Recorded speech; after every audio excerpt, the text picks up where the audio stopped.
Il est très important de savoir ranger vos fichiers et vos dossiers pour bien les retrouver. Par exemple, ici, j'ai un dossier qui s'appelle Lisbonne. Si je l'ouvre, je double-clique dessus, je me rends compte que ce sont des photographies de Lisbonne. Je souhaite donc déplacer ce dossier à l'intérieur de mon dossier Mes images. Je vais donc simplement ici réduire la taille de cette fenêtre pour bien voir à la fois le bureau et la fenêtre de mon explorateur Windows. J'ai ici un dossier qui s'appelle Mes images. Je vais simplement l'ouvrir en cliquant ici. Vous le voyez, j'ai d'ailleurs déjà certaines photos, un certain nombre de photos dans le dossier Mes images et je vais avoir aussi plusieurs dossiers. Je souhaite avoir le dossier Lisbonne à l'intérieur du dossier Mes images. Je vais donc simplement cliquer ici sur le dossier Lisbonne, je maintiens le bouton de la souris appuyé et je déplace le dossier ici à l'intérieur du dossier Mes images. J'ai donc maintenant un dossier supplémentaire à l'intérieur du dossier Mes images. Je vais ainsi, vous le voyez, pouvoir ranger précisément les éléments, les dossiers les uns dans les autres dans une arborescence. Je vais ici agrandir à nouveau la fenêtre pour que nous puissions bien voir ici le contenu de cette fenêtre. Donc j'ai ici une première photographie qui est en réalité une photographie de Venise. Or, j'ai un dossier ici qui s'appelle Venise.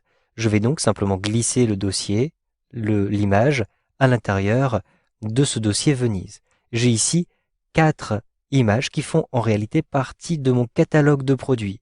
Donc je vais avoir besoin de bien ranger ces images, je vais les sélectionner avec un cadre de sélection et ensuite je vais les glisser et les déplacer dans le catalogue des produits. Ici vous le voyez, je vais avoir beaucoup de dossiers, mais en réalité je pourrais les organiser un petit peu mieux.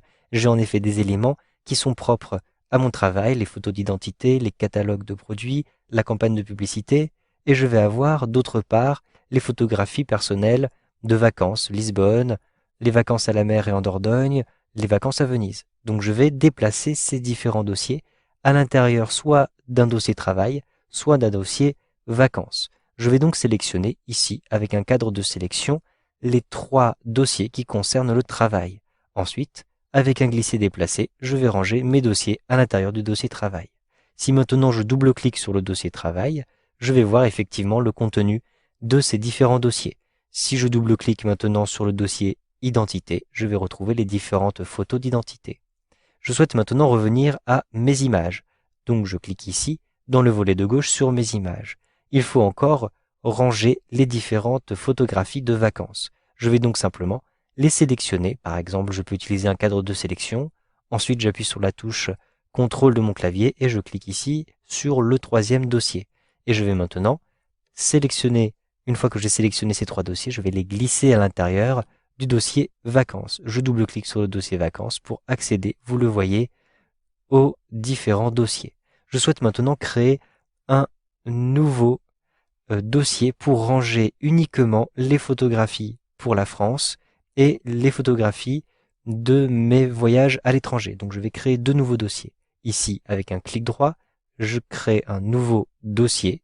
Je vais appeler par exemple France et ensuite je vais créer un nouveau dossier avec un clic droit, nouveau dossier. Je vais l'appeler par exemple Europe. J'appuie sur la touche Entrée. Maintenant, je vais déplacer ces différents éléments ici, donc la mer et la Dordogne, ou plutôt Lisbonne et Venise pour Europe, simplement. Donc je sélectionne ces 2 éléments et ensuite je les déplace dans le dossier Europe, tandis que mer et Dordogne rentrera dans le dossier France. Vous pouvez ainsi bien organiser vos dossiers, ce qui est particulièrement utile lorsque vous commencez à avoir de nombreux dossiers et de nombreux fichiers de types différents. Vous savez maintenant ranger vos fichiers et vos dossiers avec l'explorateur de Windows 8.